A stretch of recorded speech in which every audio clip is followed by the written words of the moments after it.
வணக்கம். இந்த பதிவு தமிழக முதல்வர் திரு மு க ஸ்டாலின் அவர்களுக்கு இன்று நடைபெற்ற டிஎன்பிஎஸ்சி தேர்வில் அந்த தேர்வுடைய வினாத்தாளில்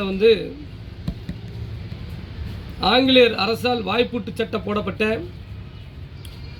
தமிழக தலைவர் யார் அப்படின்னு சொல்லி ஒரு கேள்வி கேட்டிருக்கேன். அந்த கேள்வித்தாளில் பார்த்தீங்கன்னா முத்துராமலிங்க தேவர்னு போடாமல் முத்துராமலிங்கனார் அப்படின்னு சொல்லி தமிழக கல்வித்துறை போட்டிருக்கு. இந்த மாதிரி அதாவது இந்த மாதிரி விவரங்கள் தமிழக முதல்வருக்கு தெரிஞ்சு நடக்கா தெரியாமல் நடக்கா தான் எங்களுடைய முக்குளத்துடைய ஒட்டுமொத்த கேள்வி. திரு ஸ்டாலின் அவர்களுக்கு தெரியுதா தெரியலையா? தொடர்ந்து தமிழகத்தில் முக்குளத்தோரை சீண்டிக்கிட்டே இருக்காங்களே நம்மளுடைய அதிகாரிகள், நம்ம அரசாங்கத்தை சேர்ந்த அதிகாரிகள் அந்த முக்குளத்தோர் மக்களிடையே கோபத்தை உண்டு பண்ணும் வகையில் நடந்துக்கிட்டு இருக்காங்களே அப்படிங்கிறது ஸ்டாலின் அவர்களுக்கு தெரியுதா தெரியலையான்னு நான் கேட்குறேன். ஒரு ஐஏஎஸ் அதிகாரி, இந்த டிஎன்பிஎஸ்சியோட தலைவர் ஒரு ஐஏஎஸ் அதிகாரி, அந்த ஐஏஎஸ் அதிகாரிக்கு தெரியாதா? முத்துராமலிங்க தேவருடைய கெஜெட்டில், அந்த கெஜெட்லேயே முத்துராமலிங்க தேவர் தான் இருக்கு, அவருடைய கையெழுத்தையும் முத்துராமலிங்க தேவர் தான் தெரியாதா? சுதந்திர போராட்ட வீரர்கள் எல்லாரும் ஜாதி பேரெல்லாம் சொல்லி அதாவது எப்படின்னா செட்டியார், ரெட்டியார், நாயுடு இப்படிலாம் பேர் இருக்கு, அதெல்லாம் உங்க கண்ணுக்கு தெரியலையா? அது எப்படி முத்துராமலிங்க தேவரை மட்டும் எப்படி தூக்குறீங்கிற? இது வன்மையாக கண்டிக்கத்தக்கது. தமிழக முதல்வர் இந்த டிஎன்பிஎஸ்சி தலைவர் மீது கடும் நடவடிக்கை எடுக்கணும்.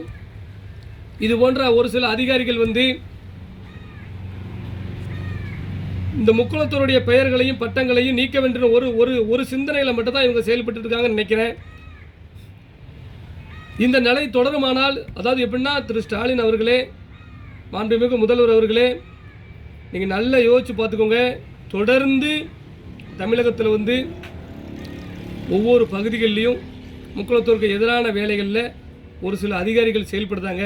இவங்களை கண்டறிஞ்சு அவர்கள் மீது நடவடிக்கை எடுங்க.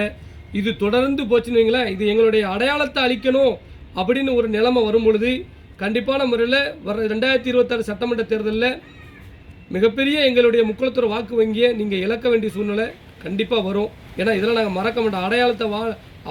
அடையாளத்தை இழந்து நாங்கள் வாழணும்னு அவசியம் இல்லை, இப்படிதான் உங்களுக்கு. அதனால் நான் தயவுசெய்து சொல்கிறேன், எங்களுடைய முக்குளத்தோர் வரலாறுகளை அழிக்க நீங்கள் முயற்சி பண்ணாதீங்க, அடையாளங்களை அழிக்காதீங்க. இந்த மாதிரி முத்துராமலிங்க தேவரை முத்துராமலிங்கனார் அப்படின்னு சொல்லி பதிவு பண்ண அதிகாரி மீது கடும் நடவடிக்கை எடுக்கணும். உங்களுடைய நாங்கள் நாளைக்கு கம்ப்ளைண்ட் கண்டிப்பான முறையில் புகார் செய்வோம். புகாரின் மீது அந்த அந்த அந்த அதிகாரி மீது நடவடிக்கை எடுக்கலை அப்படின்னா தமிழகம் முழுவதும் எங்களுடைய போராட்டத்தை நாங்கள் நடத்துவோம். அதில் எந்த ஒரு மாற்று கருத்தும் இல்லை. தொடர்ந்து தங்களுக்கு தங்கள் ஆட்சியில் சாதி பற்றோடு செயல்படக்கூடிய அதிகாரிகள் மீது நடவடிக்கை எடுங்க அப்படின்னு சொல்லி நாங்கள் புகார் அனுப்பிக்கிட்டே தான் இருக்கோம். ஒரு சிலது சரியாக இருக்குது, ஒரு சிலது சரியாக இல்லை, நடவடிக்கை இல்லை. அதனால் தயவுசெய்து இந்த டிஎன்பிஎஸ்சி தலைவர் மீது உடனடி நடவடிக்கை எடுக்க வேண்டும் என்று மிகவும் தாழ்மையோடு கேட்டுக்கொள்கிறேன். இன்னொன்று என்னென்னா, தமிழ்நாட்டில் உள்ள முக்குளத்தோர் அரசியல்வாதிகளுக்கு சொல்கிறேன், இதையாவது தட்டி கேளுங்க. உங்களை இங்கிறங்க மந்திரிகளாக உருவாக்குனது, எம்எல்ஏக்காக உருவாக்குனது இந்த சமுதாயம்.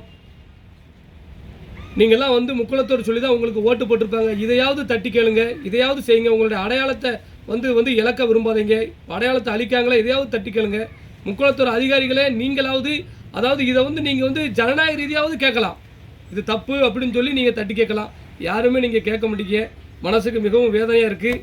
இது போன்ற நிகழ்வுகள் தொடர்ந்து நடக்குமே ஆனால் திமுக ஆட்சிக்கு மிகப்பெரிய ஒரு கெட்ட பெயர் முக்குளத்தோருடைய மக்களிடையே ஏற்படும், எந்த ஒரு மாற்று கருத்தும் இல்லை.